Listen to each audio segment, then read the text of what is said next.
మీరు చూడండి, లోకంలో కొడుక్కి ఇష్టమైంది వండుతుంది అమ్మ, పెడుతుంది. వాడు మళ్ళీ మారు అడగలేదనుకోండి, ఏం తెగులు, ఇంత కష్టపడి ఉండే ఎందుకు వేసుకోవు అందో. ఏనన్నా బాగులేదా, ఏమన్నా తేడాయా, ఇవాళ బాగా రాలేదా, ఏమన్నా తప్పు చేశానా, ఎంత బాధపడిపోతుందండి. ఏడు రెండో మాట వాడు వేసుకు తినలేదని, నువ్వు తినలేదే, ఏం తినొచ్చావా ఏమన్నా అని ముందు అందో. ఎరా రెండో మాట వేసుకోలేదు, బాగులేదా ఇవాళ అంటుంది. అది అమ్మ అంటే. అందుకే అమ్మ సౌందర్యలహరి.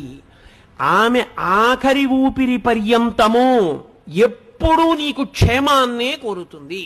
తల్లికి తండ్రికి ఉన్న చిన్న తేడా కారణం చేత తల్లికి పెద్ద స్థానం ఇచ్చారు.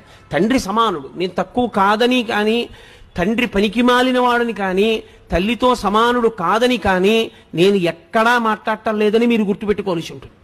కానీ తల్లి తండ్రి కన్నా గొప్పది అన్న విషయం చెప్పడానికి నేను కించిత్ వెనకాడను, వేదమును నమ్మాను కాబట్టి.